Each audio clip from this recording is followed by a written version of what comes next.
And we're back. Episode 2. We've got a lot more cards this time around. This is being recorded basically right after episode 1 just finished recording. So we are probably a little fatigued, but I mean, now we're not repeating ourselves. Taco and I are still here. If you want. Yep, Yep. still here. But yeah, episode 2, definitely these are new cards to us. We haven't said anything to each other yet. So we haven't we don't really know what each other's arguments are going to be. Um, So yeah, I'm excited this time to argue. And hmm so yeah, just overall class overview from what we've gotten so far. Basically, most classes still aren't fleshed out. We've only got 5 cards from I believe Druid and something else. Hunter and Druid have got 5 cards, so we only know half of what they're doing, and half of those classes are still, uh, in shadow. And basically everything else has basically 3 cards revealed, or maybe 1 or 2 cards revealed. Priest humorously has 0 cards revealed. That I find is very funny. We have absolutely zero idea what Priest is going to do this expansion so far. Yep. Will priests even be in this expansion? We don't even know. Yeah, they they did remove what looked like a Zyrella hero card to they moved it back 4 days or something. But yeah, until then we won't know if Priest is even going to be in this expansion. They might have actually just straight up deleted it from the game. This Nice. time we're gonna do 13 cards this episode, and then I'm gonna kick Taco out, and we're gonna invite someone else for the next episode. We're gonna try and get Avery on. Um, Hope that's all right with you, Taco. I don't like you that Oh much. yeah, I might actually listen to that episode. I'm actually looking forward to listening to that one. All right, yeah, sweet. Plus 1 viewer. But Yep. regardless, let's get into this card review stuff with Frostwolf Kennels. This is a 3 mana Druid objective, so this is a 3 mana spell. At the end of your turn, summon a 2/2 wolf with stealth, and this lasts 3 turns. So I've rated this as okay, mainly because of another card that we'll see later. But I think a good way to break this down is to try to understand how much mana you would spend to put a 2/2 wolf with stealth in play. And I think that I would roughly gauge that at 1.5 mana. You've got a 2/2, which is a Blazing Battle Mage, that's 1 mana.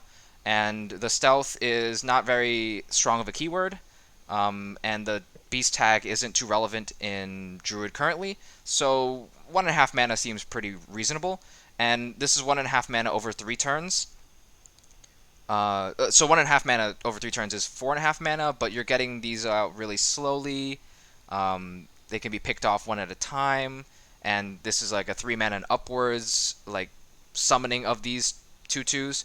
So we're kind of falling back into I would kind of roughly gauge this as a 4 mana effect, and that is, yeah, that's good. That means this is undercosted, which means this is a decent card. And I think the thing that pushed me over the edge to say this is okay, um, other than the other card that we're going to see later, is that these wolves have stealth, which does have some slight arbor up synergy. Like you can keep them stealth and then just do a big arbor up play. So yeah, I think this is okay. I had this at okay bad. I'm fine with putting this a little bit higher on the list. Just because of Arbor Up existing. The stealth is really interesting, like you said. You don't have to interact. These minions, you don't have to interact. You just keep them there. Although you probably should be interacting with your opponent's board so you don't die. I will say the 2/2 value that you get on the last turn is so much worse than the first wolf just because of how stats scale in this game. Um, I'm not too excited about this objective. Um, but yeah, we'll put it as okay. Okay. And there are some interesting synergies that might come up. We'll look into those, look at it later. Is this the cute card of the set? Look how cute this thing is. It's a squirrel? Oh, No, it's a it's a yeah, cub. it's cool. All right. Anyway, so we're sticking this in. You're willing to go up to okay? Yeah, I'm willing to go to okay. Okay, I sweet. think it's fine. We'll take that. Next card is Dire Frostwolf. Dire Frostwolf is a 4 mana 4/4 beast. We'll see that the beast kind of matters in this expansion. We don't know the extent of how much it does, but it's not irrelevant.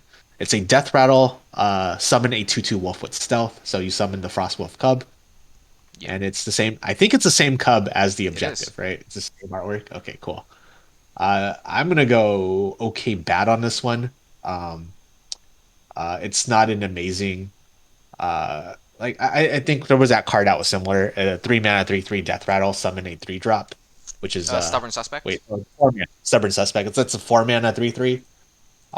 That death rattle is almost always better. I think we decided on that.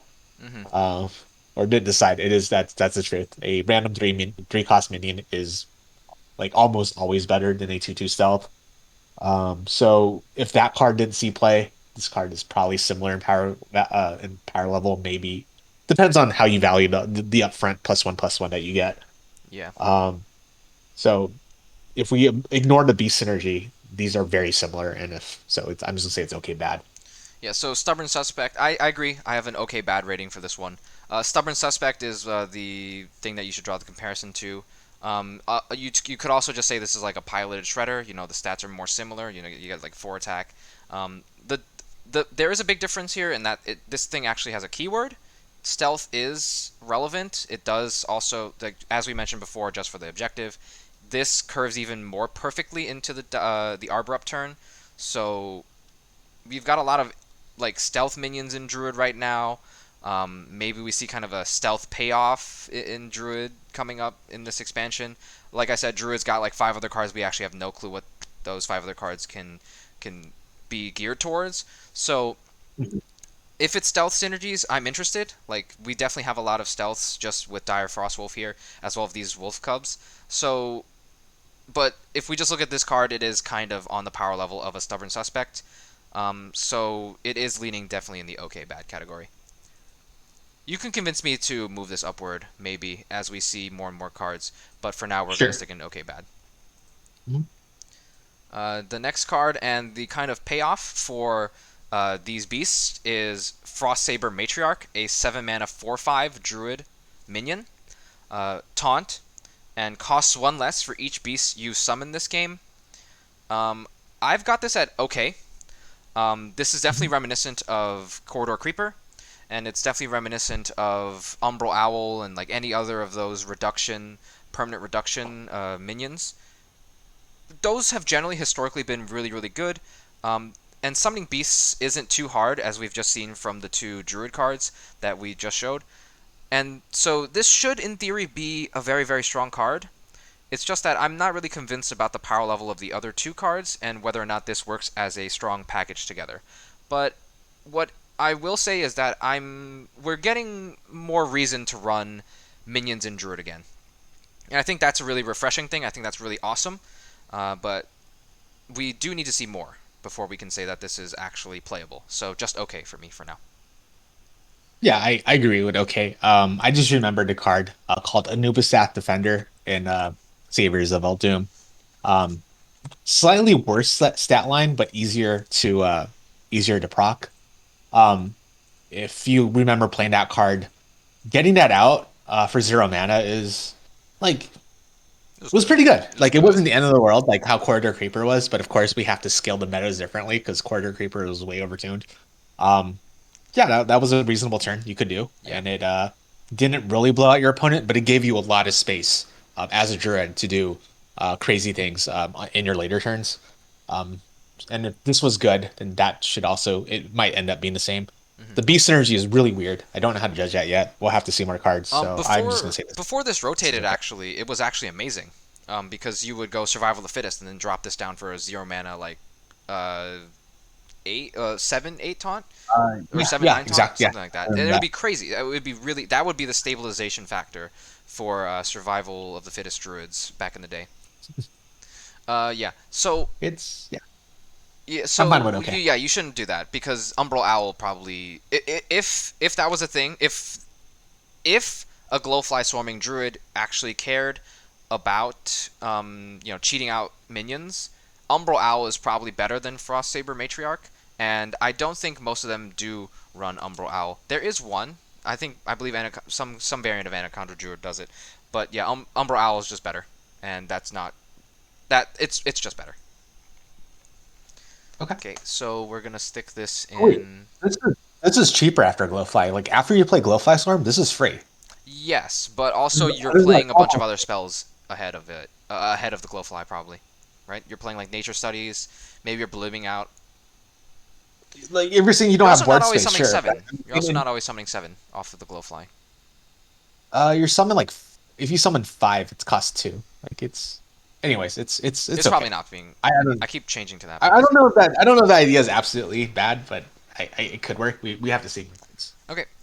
This is okay. By the way, before we do move on from this, I will say that this is. Never mind. I already said it. It's a strong card. I just wanted to say it again. It is really good. It's good.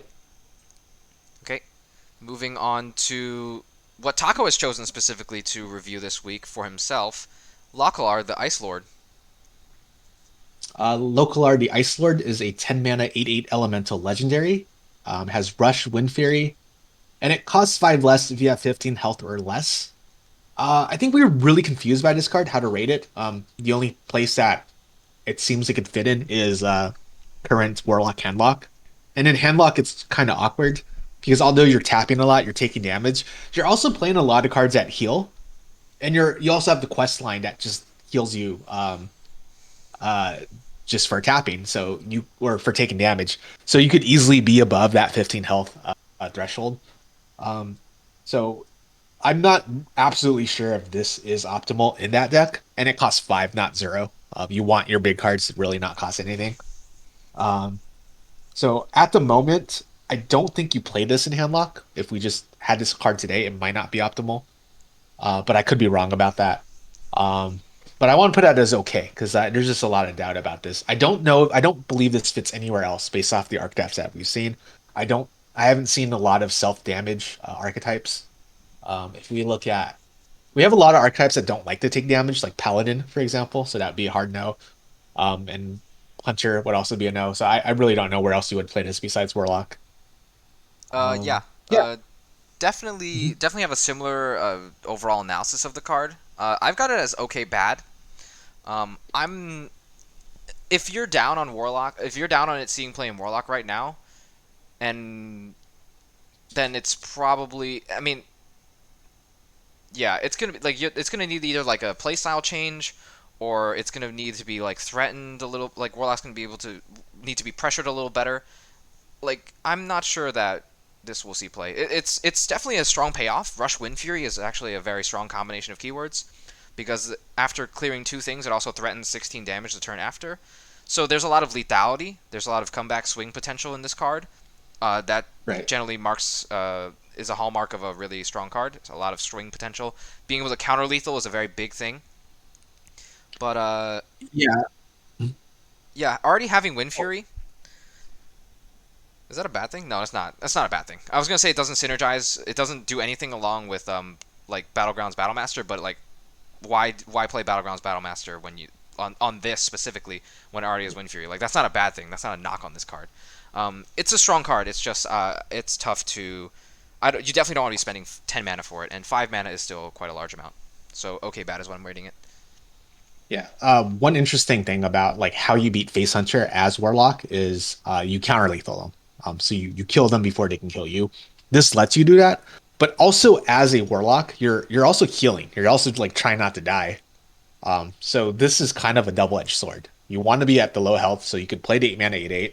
And if you play this against a Warlock, or not a Warlock, if you play 5 this mana against a 8/8. Hunter, 5 mana 8/8 against a Hunter, you're killing like 2 Warpretangers, like 2 relatively small things, maybe Intrepid Initiate. So this will probably survive, or your opponent's going to sink a ridiculous amount of damage Like to a kill piercing it. shot. A piercing shot, yeah, they have to do something like that. They don't have it; they're getting counter lethal, which is what you want. But it also like digs into the fact like, are you really not going to play healing? Probably not. Like, no, are you really going to hold on to your healing until the Lock the Lar comes out? Like, I don't know. Yeah. I have to see the playstyle before I can give this. Yeah, I'm actually okay going okay bad. Now that I think about it, Okay. Okay. Bad. We it's can settle on that. so weird. Yeah, yeah, I'm sold on Yeah, that. we can. I It's kind of mean, weird. when as more cards get revealed, and when we do our final theory crafting stream, or like yeah, when we do our final theory crafting episode, we can move these around. We'll move these around. So yeah, this is not final. This is just our initial impressions with however many cards we have, which is We only have like what 35-ish cards is what I remember counting. So yeah, we don't even have like a third of the set yet. So subject to change for sure. All right, let's move on though. Warden All of right. Chains. This is a Demon Hunter minion. It's a 4 mana 2/6 taunt. Battlecry. If you're holding a demon that costs 5 or more, gain +1/+2. So if you're holding a demon that costs 5 or more, you are a 4 mana 3/8 with taunt. And that is actually a strong stat line. That's a really good stat line. It's also a good payoff because you are developing this huge taunt that kind of stalls in order for you to maybe survive to a turn where you're playing this huge demon that costs 5 or more. So there's a lot of good things in that, like it synergizes with the idea, and it's a really good supporting card for the idea of this big demon hunter. But big demon hunter just got recently printed the card Proving Grounds, which pulls 2 minions from your deck, and it's like kind of a functioning deck right now. It's like the idea is here. It pulls like dormant minions that don't attack each other, and like you get like an imprisoned Enteian and a real minion, and that's kind of like what's pushing the strength of the deck. Kind of pulling out these minions that don't actually attack each other, and pulling out a Warden of Chains in that deck is just bad. Like you do not want this in that deck. So it's gonna have to be a different style of big demon hunter that isn't Proving Grounds, which is kind of hard for me to imagine because big demon hunter hasn't really ever succeeded, and only just now that we got Proving Grounds from the mini set that just happened is it even like remotely playable. So I'm gonna give Warden of Chains an okay bad rating, just because it's a decent card, but I don't know what we're doing with this. Yeah, I agree. It's okay bad. 4 mana 2/6. Even if you don't get the +1/+2, it's not great, but it's like The it's Stegodon, it's that's really still bad. yeah. It's I mean it's still a thing. It's a It's not Stegodon though. like If you don't get this, if you don't Stegodon. get the buff, it's bad. I'll say that. It still has taunt. Yeah, but then we're playing a Stegodon. Like, we're not Fair. playing a I'm not Stegodon. gonna say it's good. I'm not saying it's good. It's like it's still a thing you could do, um, if you really needed to. Um, yeah, it's awkward card. I think there's gonna be some big demons Yeah. that we'll see. So yeah, the Would be interesting. obviously good big demon that we have here is Illidari Inquisitor. These other big demons have seen like experimentation and gotten dropped from various lists. Uh, Neutral big demons is like Moarg, Forge Fiend, and that's kind of it. Yeah, we're kind of missing a lot of. We're kind of missing good demons as well. Yeah, I Hmm. mean these aren't bad demons. It's just that they haven't seen play, so I'm not really sure how to gauge them. And Proving Grounds Demon Hunter is like probably like a tier 4 deck, so it's not exactly like really telling of how good these demons are. Yeah. Actually, I'm just gonna go. Are you willing to go down to like a meme tier? Because like I don't see a deck No, that you is. don't think this is strong? It's a 3/8 taunt. If this archetype takes off, like I'm not. I just don't think the archetype can take off. And if it does take off, like is this one of the best thing it does? Is this summon a Why three don't you think eight? it take off? Because like we have a Demon Hunter has a lot of good control spells. We can tell that because Fell Demon Hunter runs all these control spells to stall Well, until your Jace. goal would be because your goal would be to cheat out the big demons, and those cards have to target demons specifically. This card is not a demon, which is a good thing. Yeah, So they have to print very specific cards that cheat out big demons. I I don't don't know if they will. They might. I don't We'll, think we'll that. have to see. Yeah, we don't know enough about Demon Hunter yet. We've got like what 1, 2, 3 Demon Hunter cards out of like 10. Like I think it's kind of too ambitious to call it meme. We've only seen Okay. 3 out of 10. Yeah. Okay, are we good here? Are we good with okay bad? Yeah. Yeah. We're good. Yeah, we're good. All right, let's move on to Carria Fell Soul, which is over where here. It's you, Taco. Carria Felsoul is a 6 mana 6/6 legendary demon hunter. Battlecry transform into a 6/6 copy of a demon in your deck. At the moment, the only one that's really worth transforming into is Ildari Inquisitor. It gets the Ildari Inquisitor effect that you can hit your opponent in the face if you attack, but it loses 2/2 and how and it loses 2/2 because it's always a 6/6. But it does come out a little bit earlier. I'm not sure. Like, if Ildari Inquisitor is all we have, I don't know if that is enough. We'll probably get more big demons because it seems like we will. That might be the theme of the expansion. Um, I'm gonna say this is like I can go okay, but personally, I probably okay bad. I see it going a little bit higher. Yeah, so this is something we disagreed on. I think it's actually okay good. And I'm pulling up the VS list for Death Rattle Demon Hunter right now because I think that this is where it would fit the easiest into. And just to check if there's another demon that isn't Illidari Inquisitor, and there is indeed no other demons. Here. So Carry a Fell Soul, I think just straight up copying an Ildari Inquisitor is just crushing. It's really, really good when you get it out early, especially when you curve it from like the turn before where you would be equipping a Felsteel Executioner. So on 4 you would be corrupting a Felsteel Executioner. On 5 you play the Felsteel Executioner. On 6 you play Carry a Fell Soul, cheating out an Illidari Inquisitor that's a 6/6, and then you get to rush her in and also attack the opponent's face with 4 damage and then 6 damage. So you're burning them for 10 with Carry a Fell Soul with the Felsteel Executioner. I think that is a very, very powerful thing for a Demon Hunter to do, especially since you also still have 2 Illidari Inquisitors in the deck, for real. Well, The if you don't draw them, yeah. If you don't draw them, right? But there's 2 Ildari Inquisitors that you're not tutoring for them in any way, and there's 1 Carry a Fell Soul. There's definitely something cuttable in here, like Raging Fell Screamer. You can actually consider cutting that, perhaps. Definitely one of the Death Rattles you can consider cutting. Maybe like a Renowned Performer, maybe a Fell Rattler, or maybe like one of the Ectoplasms, or maybe these Far Watch Posts probably don't belong. Oh, you know what it is? It's actually Cult Neophyte because Quest Mage got nerfed. So Sure. there's definitely space in the list. Yeah, so I think it's okay good. How do you feel? You said okay bad is I'll what go for an okay. I don't know. you said okay bad, right? Um, We can go in the middle. yeah. Okay.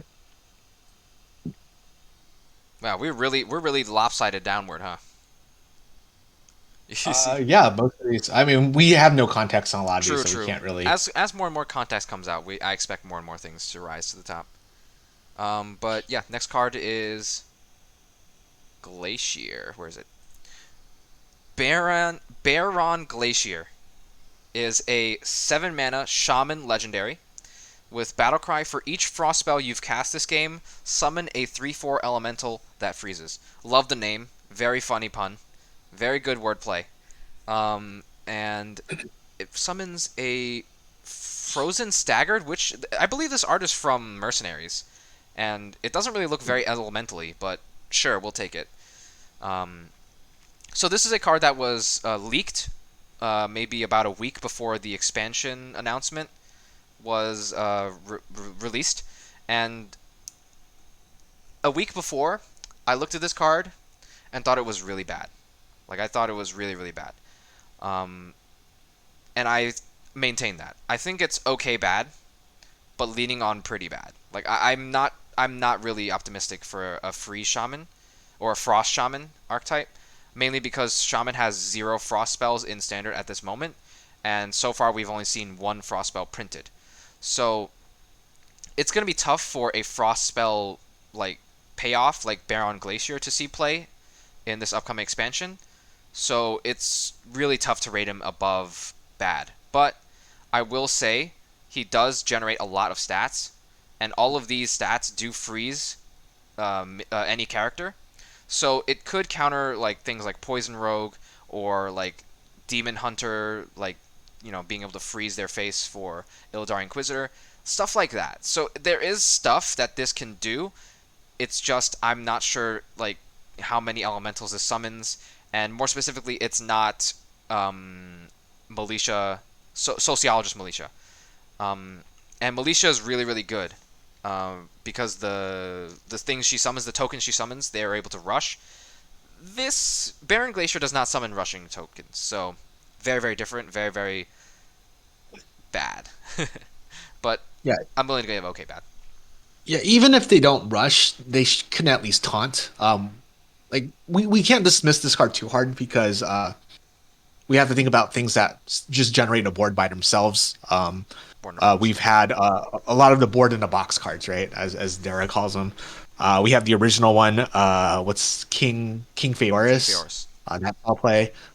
We move on to N'Zoth. That's all play when it got Buffed. buffed a little bit to 9 mana. But N'Zoth summoned taunts, right? It could you would put like light shower elemental in it. These things that it summons are very, very like exactly what you're getting. You're getting 3/4 elementals at freeze. That's it. You're not getting taunts. You're not getting rushes. You're not getting ways to flip the board. You're just getting a way to present a threat, and that by itself could be It's a pretty lot good. of threat. Like it, It's a lot of yeah, threat. it's not absolutely bad. We don't know what these frost spells are. Like, what if these all cause zero mana? What if these frost spells generate more frost spells that you could just like Yeah, like a makes ray of this glacier frost. very easy? Hmm. Yeah, like a ray of frost. We don't know So what it's these frost spells look like. This card has potential. I'm not gonna write it out yet. This is also the only shaman card that we've seen, I believe. no, we technically saw another one, but we haven't reviewed it yet, and we're probably gonna save it for Avery. Is it a frost card? It is. It's called Snowball Fight. Oh, okay, I remember that one. Anyways, okay, we won't talk too much about one. So there's going to be some frost spells. If there's any way to spam cheap frost spells, this card's going to be pretty good. Yeah. I and the potential of it, I think I'm going to go okay on it, just for now. Okay. It might go lower. I really need to see what these frost spells are. I think in standard there are 0 frost spells for shaman. There are actually 0 at this moment, yes, but Standard. we're gonna get printed one at least, guaranteed. Shaman has only, I believe, had 2 cards revealed so far, so I mean, there's 8 more. There's potentially 8 more cards that can support Baron Glacier, but yeah. Yeah. And okay, the other thing is the 4 health. The 4 health on these frozen staggards is really important because it that makes it significantly harder to remove than the militia tokens. And the militia tokens, they were pretty hard to remove already, but an extra health point on each of these, pretty good. So this is, yeah, it definitely shouldn't be underestimated, and that's why I can't give it a straight up bad rating, even though there's literally no frost spells. But am I going? Are you really want to go with okay? I don't know. I'm Yeah, not. I'll go with okay for now. Uh, It's summoned the board. We can't say it's okay no, you're bad right. You're right. yet. It's a board in a box. I do love my board in a box. Okay, I'll bump it up with you. But yeah, I'm not feeling it. Okay, Okay. next one is Snowed In, right here. Mhm. Snowed In is a frost spell for warrior, probably the first one that's ever been released. It is a 3 mana warrior spell. Destroy a damaged minion, freeze all other minions. So the upside of this is that your opponent has a board. One of them is damaged. You execute it and you play a Frost Nova. So it's execute and a Frost Nova in one card. Um, and it freezes all other minions. So it freezes your board as well. It's not exactly like Frost Nova, which is purely one sided. Um, we talked about this a little bit. I think we were leaning more towards bad, but we have to respect how what Frost Nova does for control decks. It just gives them so much more space to get to the late game. Also, this is a hard removal and a Frost Nova, so the upside of this is really high. It's just that how do you get to the point where there's a damaged minion on the board? I don't think the freeze all their minions, the double sided freeze really matters. If there is some kind of control warrior that doesn't really care, that its win condition isn't chip damage, it doesn't really matter. You're freezing your own board. Um, but yeah, just the first part, playing a uncomboed coerce is really really bad. Um, so I have mixed feelings about this. But I can't deny how good Frost Nova is, so I have to say okay bad. Yeah, I'm got okay bad as well. Frost Nova is a is it looks like a Frost Nova, and I'm gonna call it a Frost Nova, but Frost Nova serves a very different purpose from this card. Um, it used to be used slightly proactively in Highlander mages before it was rotated. In that it was cheap enough that you could freeze the opponent's board and also develop minions of your own, or maybe if you have minions in play already, you can freeze their board and just aim your minions at the opponent's face. So you could actually set up like kind of a proactive lethal or like a very aggressive push with a well-timed Frost Nova. You cannot do that with Snowden because it freezes your minions as well. So it's a much more defensive card than Frost Nova. As you know, coupled with a removal, of course. So You could also play around that. You could freeze first and then play your minions, and then it would be exactly like Frost Nova. yeah, but what I'm saying is you can't. you can't attack. You can't attack and then play Snowed In and like have an Sure. aggressive push afterwards Yep. because your minion would stay frozen because it Right. consumed the attack. So in that sense, this is a fully defensive slash control warrior style card. Um, the problem with Frost Nova and why it's not as defensive as Snowden is that in Mage didn't really have amazing board clears that you could they didn't have hard removal. They had good removal in the form of Reno the Relicologist, the Highlander card, and maybe like a Flame Strike if they ever decided to include that. I don't think they did, but they had Zeph. That was the idea. So like, and they had like imprison the, oh man, what is it called? This 4/5. The Oh, imprison imprisoned observer. There, right there. observer. Yeah. So yeah, they had that. So they had like bad ways to remove. Like they didn't have. They had soft removal, whereas in Warrior you have hard removal in the form of Brawl. So Snowed In is kind of like a stalling card until you get to your Brawl. But also it's a card that will force your opponent to think about whether or not they should develop into Brawl. Like so, it's much that in that sense it's actually a decent card in Warrior in that like bridging. It's like there's some synergy here with Brawl, which is a little weird to say since they're both board clears, but that's the idea. Unfortunately, it's kind of tough for me to find a spot in the Control Warrior lists in order to fit this in. Mainly because Execute or Coerce haven't really been cards that have been run in Control Warrior recently. Yeah. Oh, I mean, this one's one Coerce. So Coerce is actually like barely scraping in. And I do think that Coerce probably ends up being better. Well, this is big warrior. You probably don't want like the freeze is really bad for you Yeah. in this Freezing one. your big guys in the end. Yeah. So like Yeah. I'm not really feeling this card. But I do have to respect it. So I think you said okay bad. I'm willing to go for okay bad as well. Okay. Just to expand a little bit more on Mage and why Frost Nova was uh, really annoying, especially in the Skullman's era, was the random generation that Mage had. That you could be like building a board and about to kill him, and they'll just like play a bunch of cards and then randomly generate a Frost Nova. I don't see that as a problem in Warrior. I don't. I think their spell generation is more limited. Also, if they do generate Snowed In, it's not something they can freely play because that restriction does exist. They have to have a damaged minion either on your side of the board or their side. So it's not as good for that reason. Um. Okay. So next card is Hollow Abomination. It's a 5 mana 2/8 Warlock minion. Battlecry, deal 1 damage to all enemy minions, and Honorable Kill, gain the minion's attack. So essentially, okay, this is the same thing as Knight Captain from the other episode, where if you can get a kill with the Battlecry, you get Honorable Kill. You get the Honorable Kill effect. So basically, this is a one-time despicable Dreadlord that will sap the killed minions' attacks stats. I think this is actually not that great of a card. I have it as a bad card. It's a pack filler to me. And the closest comparison I can make is to Dragon Maw Scorcher. Archer. Yep. Yeah. Rastigon's Rumble. Yep. And that's this one. It's better statted, but it doesn't like this one. This one AOE is actually just so weak, and not only that, you have to like it. It's so hard to proc the honorable kill, and even if you proc the honorable kill, you're probably not getting too many attack stats back. This card probably I don't remember. Maybe you can correct me if I'm wrong, but I don't remember this card ever seeing play in constructed. So I think it did. I think it did very briefly. I don't remember was it why. good? I remember seeing it constructed. Yeah, it was okay. I don't remember.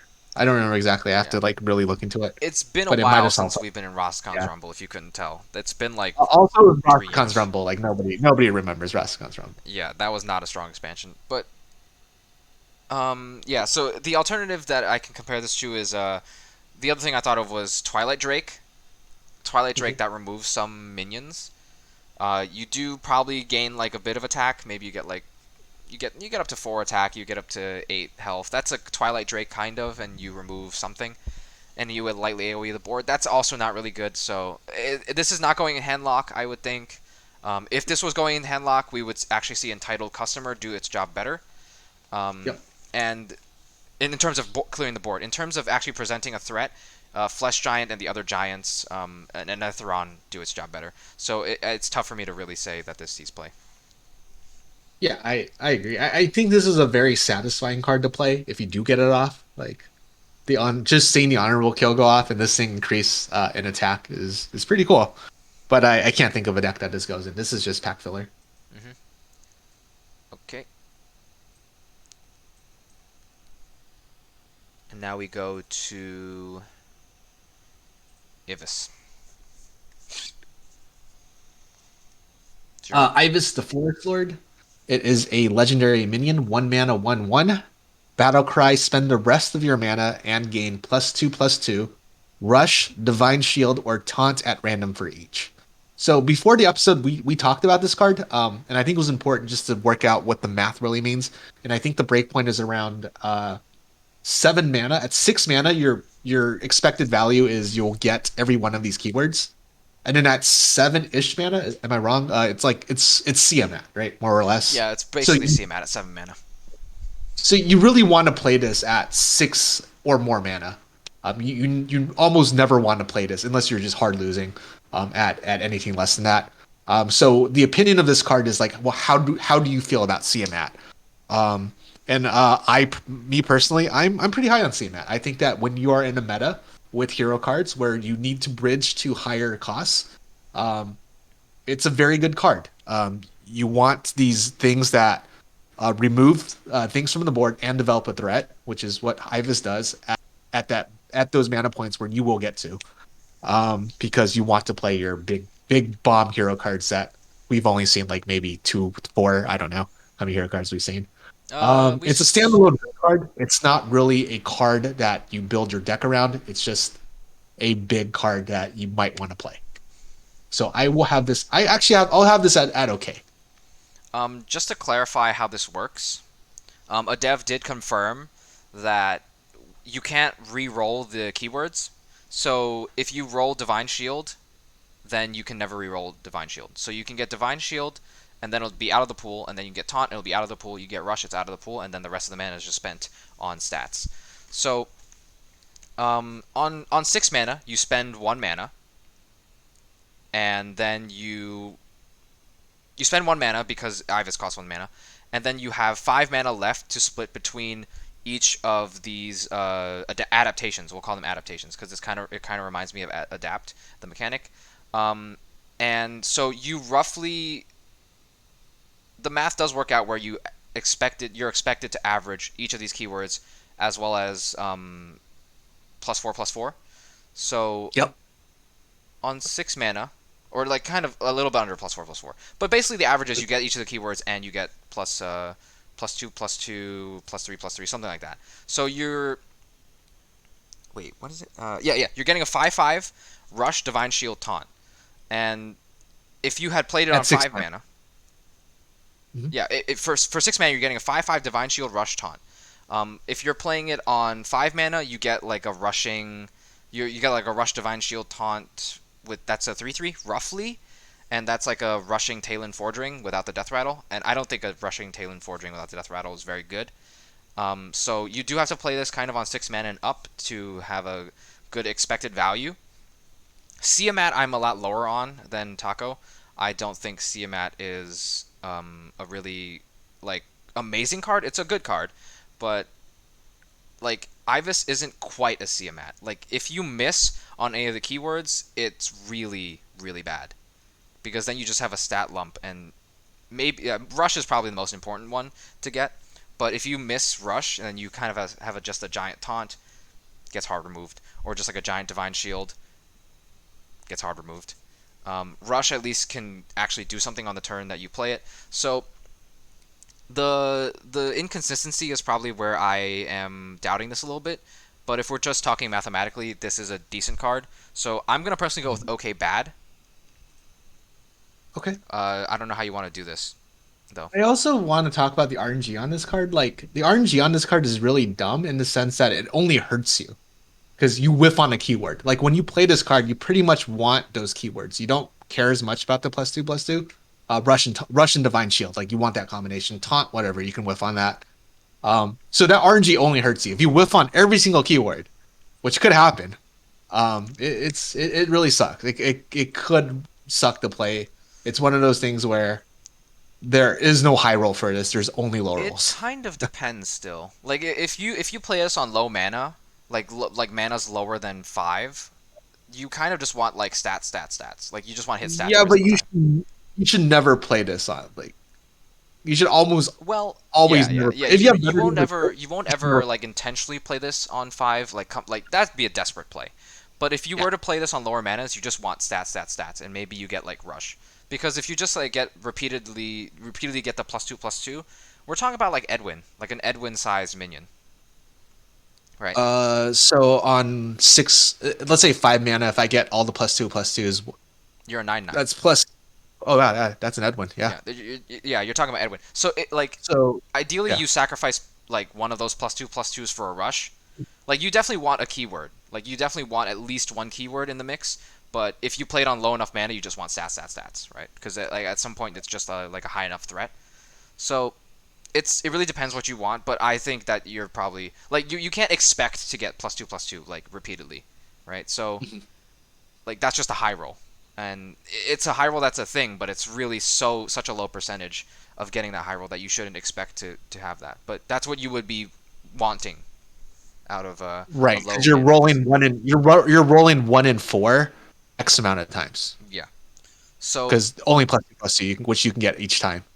yeah. So I think it's a Because you're desperate play. hoping that I think it's a desperate yeah, play. it's a very so the high roll is yeah. Anyways, it's yeah, sure we can go okay bad. Okay. Yeah. What Taco said was true. I agree with everything else. It's a filler. It's a filler style card. It's just a matter of how good the filler, like how good of a filler is it. Um, a lot of filler style cards have, been bad across time, but the best filler type cards have been, omnipresent in the meta. So like things like Ziliax, Siamat was pretty omnipresent in the meta. Like it was in several decks. Samuro is another one, and Zeph kind of reached that level, like at Yeah. first where everything was a Highlander deck.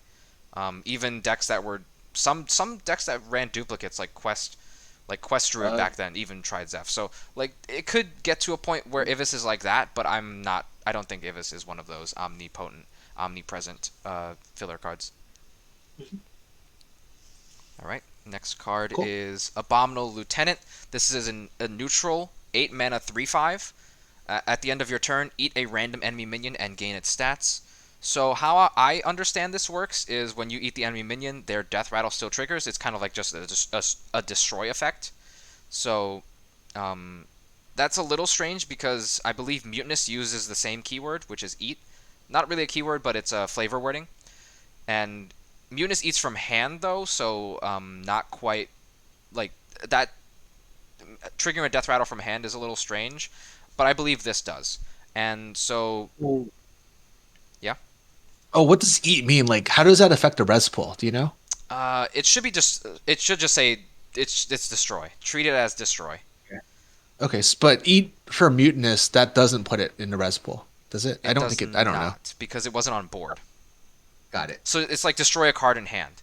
So like Okay, imagine. it's like discarding, right? Because discarding doesn't put it in the Yeah, it's res like pool, discarding. but you don't. Get the discard energy. That's a It's like little weird. discarding without the They discard. need to Yeah. Okay. explain eat a little more. But yeah, so I think this card is bad.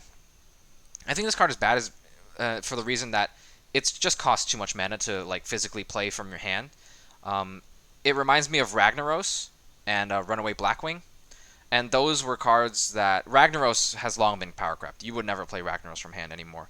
Runaway Blackwing you never played from hand comfortably, and so Abominable Lieutenant I feel like is similar in that pattern. Runaway Blackwing I believe is better than Abominable Lieutenant, um, because it has that guarantee of being a very high level threat. They both have that repetitive destroy a minion effect, but The Runaway Blackwing is a 9/9 instantly, whereas this is not always a 9/9 instantly. It also is probably much easier to remove if it hits maybe a low health minion. So that's also a bad thing. Where I Yeah, would see this card see play is a big warrior or a big paladin or a big anything deck. But in those decks, it's strictly worse than Runaway Blackwing. And Runaway Blackwing has been cut from Big Warrior. We actually just have a Big Warrior list right here. Yeah, Runaway Blackwing is no longer in this list, so I'm gonna expect Abominable Lieutenant to be unplayable. yeah. This is pack filler. I agree with the comparison of Runaway Blackwing. It grows in stats, so it can be bigger than Runaway Blackwing, but it has to initially eat, what, a 6/4, and good luck doing that. Yeah, that is not easy. That's a Yeah, six big four. that's That's a big actually minion. that's a big minion to eat. That's a Canal Slogger. Yeah, it beats a Canal Slugger. Yeah. But yeah, you can. It's random, so can't always bank on that. Next card. Next we have Spammy Arcanist. It is a 5 mana 3/4 neutral. Battle cry, deal 1 damage to all of their minions. If any die, repeat this. We've seen this card before. It's called Defile. the File, and it's one of the best cards. Actually, I think it's still played in Wild. It's still It one of the is. best removals in Wild. And however good it is in Wild, I believe in Standard it was twice as good. This card was just stupid 2 mana board clear. There's a lot of interesting mathematical plays people did to make boards defileable. Spam Arcanist is nice where it doesn't really kill itself because it's all of their minions, so you're guaranteed to at least have a 5 mana 3/4 and maybe kill some stuff. Um, this was really hard to rate. I have to respect what Defile does. I think at higher mana counts, because Defile you could do other things with your mana to guarantee that it fully clears. At 5, it's more limiting. You're playing the Defile for 5 mana, and that makes it actually significantly worse. The more I think about it. So yeah, I think this could see. It's so weird. I don't know. I think this could see play. I'm not too optimistic about it. It seems like there's a lot of control-y stuff that they are pushing. This being a neutral, kind of tells me that they want these games to be very epically long control style matchups. Quest Mage died for this meta, I believe. Um, so yeah, I'm gonna say okay. I could go lower, but I don't. I can't tell yet. Yeah, I've got an okay rating for this as well. We can talk about whether we want to go lower or not because I also have a similar feeling. I can go lower. I agree with everything you said. Defile is very, very good in Wild still. It's arguably probably the best board clear of all time. But it is 2 mana, and in Wild you can drop like a Kobold Librarian or like a Mistress of Mixtures or an Armor Vendor right alongside of it, and like that should help you like fill out whatever health point you're missing for Defile. Um, the other thing is that it can be played really early. It is only 2 mana, and that is very, very important because it is very, very good at stopping any aggro deck which wants to curve with a 1, 2, and 3 health minion idea, which is exactly what Pirate Warrior does in Wild. So it's very, very good at like completely shutting down certain types of aggro. Actually, most type of aggro do that in Wild, so it's very, very good at completely shutting down like most types of aggro. Spammy Arcanist cannot be played on 2 mana because it's 5 mana. It's a 5 mana minion, so it's a lot worse than Defile in that regard. But also, it's harder to weave in like those missing health points for Spammy Arcanist to go off. Um, Even though we do have those in Warlock currently, with Tour Guide and Armor Vendor being options you can run, it's gonna be really tough to get them played alongside Spammy Arcanist. The other thing Yeah. is that Oh, we go have to ahead. consider is that this is removal while developing, and it's very good removal while developing because Defile is still a good card, and this is still Defile on a body. So also cannot really downplay this too much. It has potential, so I'm gonna go with okay, but we can talk about Yeah. okay later. I'm okay going a little bit lower because of how the file works. Like you mentioned, a lot of times it could because it costs 2 mana. You would play something to fill in the blanks. Like you might have to play a 3 mana card or something with 3 health because your opponent has a 4 health minion, and so to guarantee that full clear, you had to do something weird like that. You don't have that flexibility on all of this card. If Hmm. your opponent's board is not defileable, this is basically no different than that Dreadlord card. or whatever that card is. Abomination. What Dragon Ball Scorcher, whatever. I'll just go simple. It's basically Dragon Ball Scorcher um, Yeah, on turn 5 if the board is not defiled. yeah, So its floor is pretty low. Like a 5 mana 3/4 Dragon Ball Scorcher in today's game is not great. that'd be bad. Yeah. And your opponent can also play around this by like making your board not defilable because they know that on turn 5 this is the only thing you can do. Yeah. Um, so I'm actually going. I think Okay, bad. this might be a card that Blizzard printed just to bait us into thinking that this was good. Because when I first saw this, It looks insane. I overreacted. Oh, I wow, overreacted. this is I'll stupid. admit. Yeah. All right, last card. Last card. I saved this. This is my selection of the week. I saved this card for last because it's actually really lame. But I think it's really cool, and that's why I picked it to review this week specifically, or not this week, this episode, because it's a tech card, and if you've listened to episodes before, I really really hate on tech cards. I really don't think they're good at all, and most stats show that they tend to be the worst cards in your deck, mainly because they don't really progress your own game plan. They're more of a reactionary tool to your opponent's game plan. And that isn't what you want to include in your deck most of the time. You just want things that are proactively progressing your own game plan. So that's why tech cards have always underperformed, and this is a tech card as well. So in that sense, it should underperform, but what it does is very it's very good. It does a lot. Oh wait, let me read this card actually. It's a 3-mana 4/2 neutral, Grim Totem Bounty Hunter. Battlecry, destroy an enemy legendary minion. So that is a really, really strong text. Clear, like obviously everyone's running at least one legendary minion in their deck. This is a power creep directly to Ren Blackhand, of course, from many, many expansions ago. Let me just pull him up, even though like he's not gonna be relevant to this discussion. I think it's just funny just to see how far we've been power crept. Why do you have this card, anyways? It's from Blackrock Mountain. You could just buy it from an adventure. But whatever. Don't make fun of me. I'm buying adventures, Taco. They're cool. But yeah. Anyway, this is So what it does is really strong. What it does usually is going to remove it can remove like Barak Kodobane. That's a typical legendary you see. It could remove like Cariel. It could remove like Liadrin. Yeah, there's just a lot of legendaries that are pretty high stats. So it's tough to say that this card is bad, like straight up bad, won't see play. But I'm probably gonna end up having to say it's bad because it is a tech card.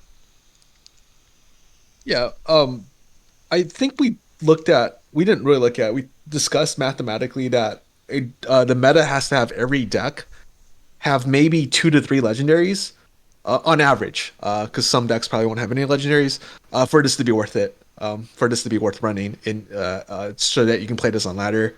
Yeah, it's just a tech card. BGH was very powerful. I think, Yeah. Derry, you mentioned that Big Game VS in Classic did say that BGH, Big Game Hunter, is optimal to play. But the game has evolved a lot. Like, Big Game Hunter back in the day was a huge swing. Like, that was a game-ending swing. You killed your opponent's big minion, put something reasonable size in play. Like, the game is, like, I wouldn't say it's over, but there's not a lot of comeback mechanics in classic Hearthstone. Whereas today the game has evolved that even if BGH came back in its nerfed or in its unnerfed form, it probably wouldn't be that impactful. I don't want to say it sees no play, but it's significantly worse than what it was back in the day. Yeah, that's it. Yeah, I think this is a meme card. Oh, one interesting thing about this card is Enraged Mancrick a legendary? It is. It is. Okay, It well, is. there you go. That's another target it could do. Yeah. It could kill Mancrick and Enraged There's a lot of Mancrick. interest. Yeah, this card is definitely pushing the boundaries of being a tech card, but it is a tech card. Is probably how I ended up evaluating it. I originally was more like a okay bad on this card, but then Taco slapped some sense into me. He told me it was a tech card, and I realized it's a tech card and how bad tech cards are. So yeah, I'm going with bad / meme / pack filler.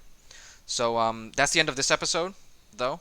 How do you feel about the placement of these new cards, Taco? Placement of these new cards, I'm okay with most of them. I think that the Frostwolf guy, we have him a little bit high, but I think we have to until we see more context. Like Yeah.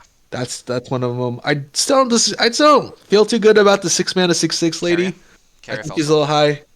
Yeah, but not like I would like a lot of these. I would move up and down one level. It's not like a huge, Yeah. not a huge thing. I agree with pretty much all of these. Yeah, I'm digging this tier list so far Ready? that we've Yeah. created. You'll see that there's like 7 other cards that we know and aren't reviewing yet. I'm just saving them for the next episode. Most of them are cards that Avery has wanted to specifically rate, so I'm just gonna wait for her for next episode. Um, yeah, but other than that, I'll see you in the next episode, and we're gonna replace Taco with Avriella. All Peace out, right. guys. I'll see you when I see you.